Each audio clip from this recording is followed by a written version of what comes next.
Oscar, I do believe Devin Haney, he's done. And Ryan, he disappointed. What can I say?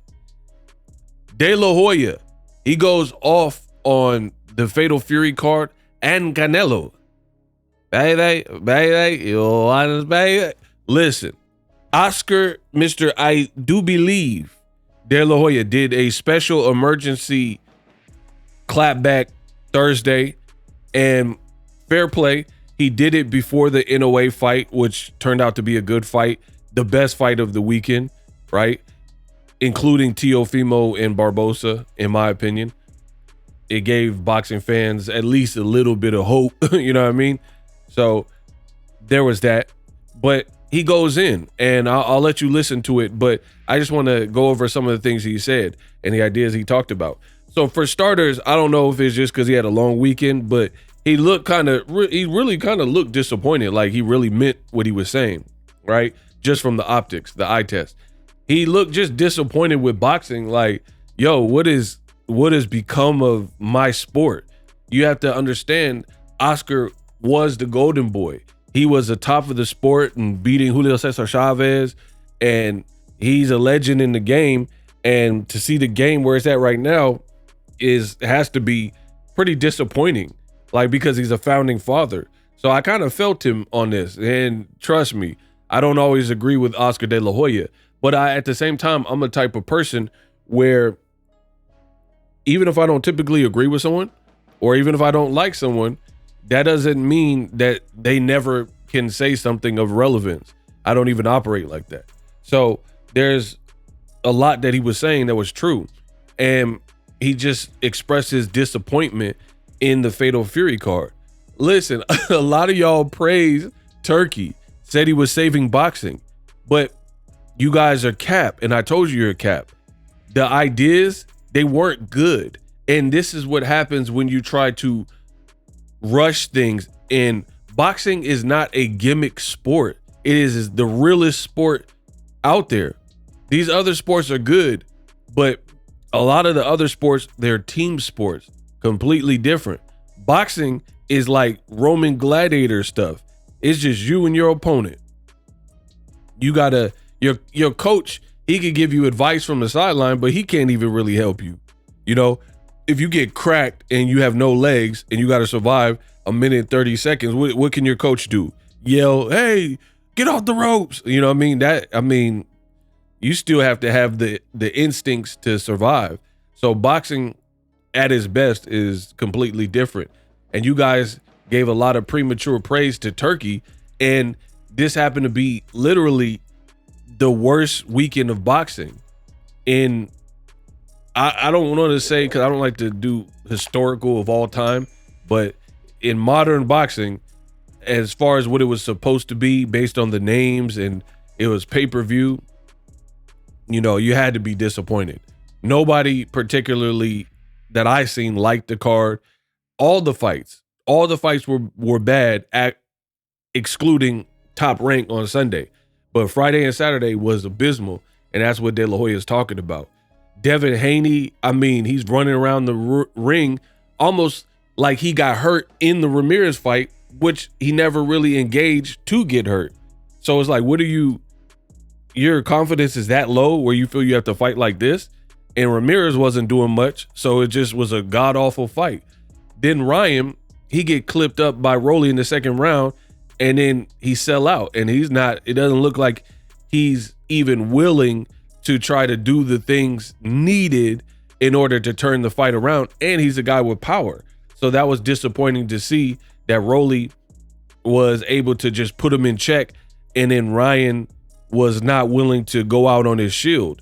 So people said Ryan quit versus Tank, and then now they're saying he kind of checked out and mentally quit versus Rolly. When, like, basically front runner. When the going gets tough, then this is how you respond. Kind of like Victor Ortiz. When he's on, and he's looking ferocious in his prime. But when the going gets tough, you tuck your tail kind of. So these are not good traits. Completely hurt the Haney and Garcia rematch, which I'll do a separate video about, which they were hoping to promote. And then the next day, the Canelo Skull undercard is abysmal. And the main event sets a record for the lowest amount of combined punches that were thrown and landed and stuff like that. Horrible, terrible stuff. And the same bought off media with the ring and people at Turkey, they're not really being real with you. It's like, I see why people keep coming back to Boxing Ego. I have the ultimate job security because I keep it real. Who wants to, as a boxing fan, watch what you watch and then have these people who are company men to the point where they can't even have an opinion and keep it real on the event? You know, they gotta like hold back. So boxing content also suffers because you have a lot of people who can't even fully express their discontent with the event. They got to walk on eggshells because they're too connected to the side. So I'm going to keep it real and tell you what I felt. The cards were trash, period. You know what I mean? I'm not beating around the bush. I've been in the game and earned my stripes. I'm not doing that. Why should I? And even people associated with it, like De La Hoya, are saying what I've said from the beginning. And it was a dud, fatal flop. This was not Fatal Fury. Imagine promoting that game with these cards. That is such a horrible lead in because people didn't really enjoy the fights.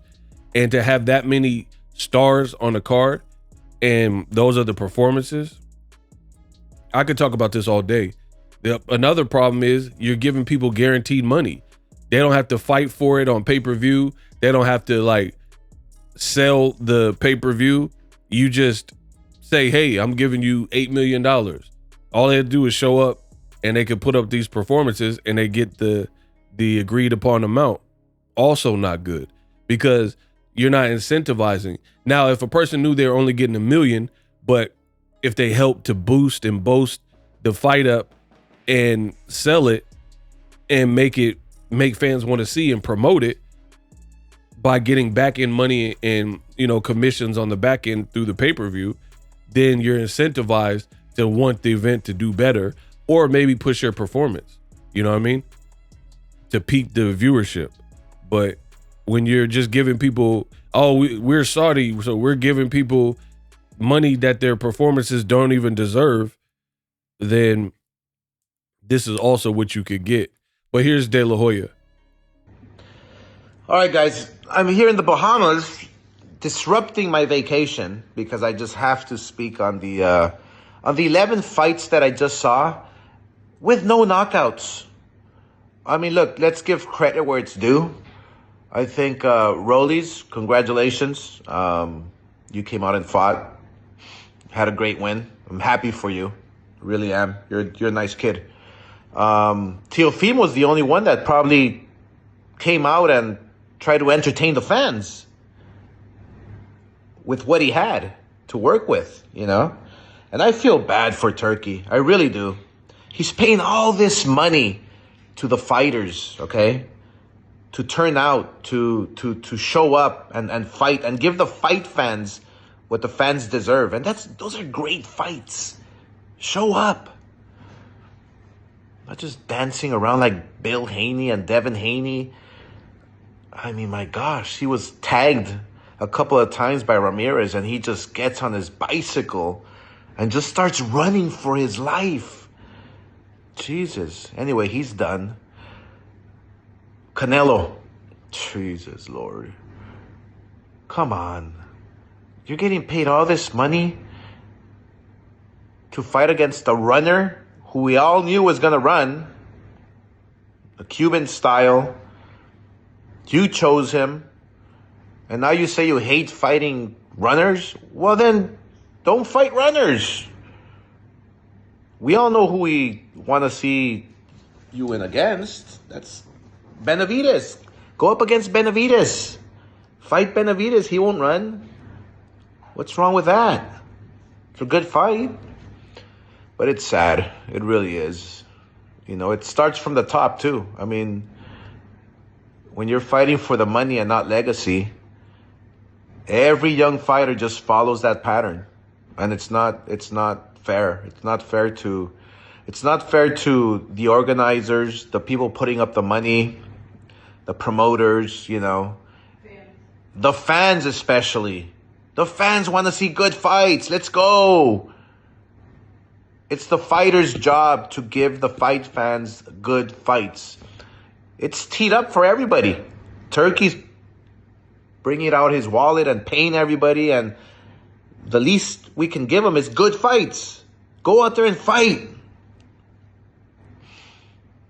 Anyway, I had to do this improv clapback,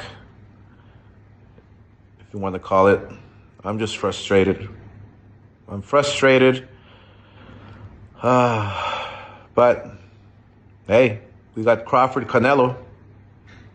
I'm looking forward to it. Even though they're both almost 40, I'm looking for it. It's a good matchup. But just show up and fight. Please, show up and fight.